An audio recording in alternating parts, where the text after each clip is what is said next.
DIG साहब यहाँ आ जाएं, मुझे कुछ चीजों के सांत्वना दे दें। आपने बॉडी देखी तो आपका दिल रोया कि नहीं रोया? आपके सीओ ने किस लहजे से मेरे से बात की है, वो उसकी पूरी रिकॉर्डिंग है। रोते बिलखते पुलिस से सवाल करते, डीआईजी से मिलने की गुहार लगा और धरने पर बैठे इस वीडियो में जिस शख्स को आप देख रहे हैं वो कोई आम इंसान नहीं बल्कि एक एडीएम है जो उत्तर प्रदेश के झांसी जिले में पोस्टेड है। जरा देखिए कि अपने मृत भाई को इंसाफ दिलाने के लिए उन्हें प्रशासन के सामने किस हद तक गिड़गिड़ाना पड़ रहा है। वो मृत भाई जो खुद एक सब इंस्पेक्टर थे। डीआईजी साहब यहाँ आ जाएं, मुझे कुछ चीजों के सांत्वना दे दें। आपने बॉडी देखी तो आपका दिल रोया कि नहीं रोया? आपके सीओ ने किस लहजे से मेरे से बात की है, वो उसकी पूरी रिकॉर्डिंग है।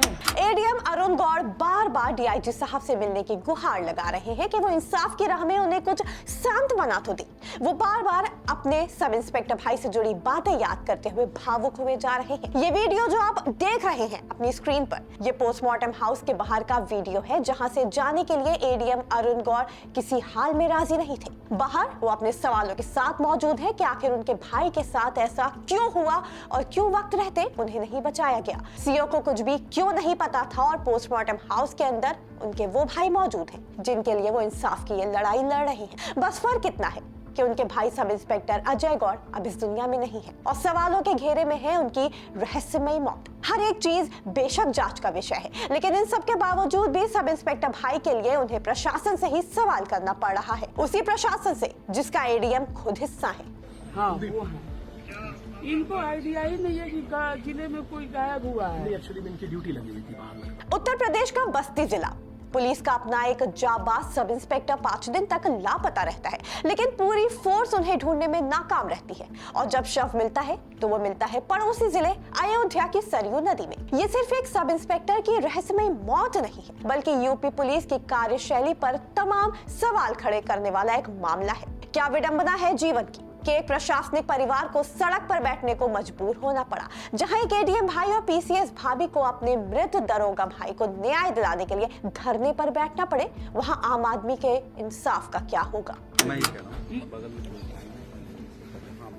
ये बगल में मैं यहीं पे, मेरे भाई यहाँ पे है, आप वहाँ यहाँ बुला दीजिए। मैं खुद भी मैं तहरीर दूंगा, उन लोगों का नाम नहीं, वो दूंगा। आप दे दीजिए, वो आप लिख के दे दीजिए। आपने गुमशुदगी का जो आप हमने लिख दिया करके जो देना चाहें, दे उसकी दीजिए। जांच किया कर रहा है।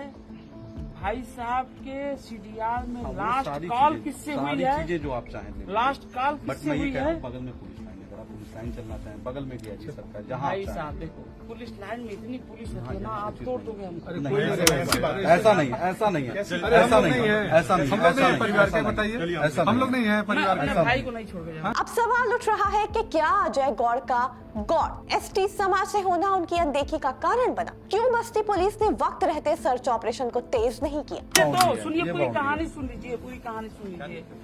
इनकी गलती मैं नहीं मान रहा हूँ, मैं इनकी गलती नहीं मान रहा हूँ। ये मुझसे रात में बात नहीं आए, उतनी रात को आए थे। This person is very nice, ठीक है, मैं इनकी बात को कतई बुरा नहीं मान रहा, लेकिन इनको आइडिया नहीं है कि जिले में इतना बड़ा कांड हुआ है। तो हमारे इंस्पेक्टर है संजय कुमार, याद नहीं है क्या? तुम कोतवाली देहात में रहे हो, चरवा गए थे। अबे अरुण को भी मुझे क्या तुम? नहीं सर।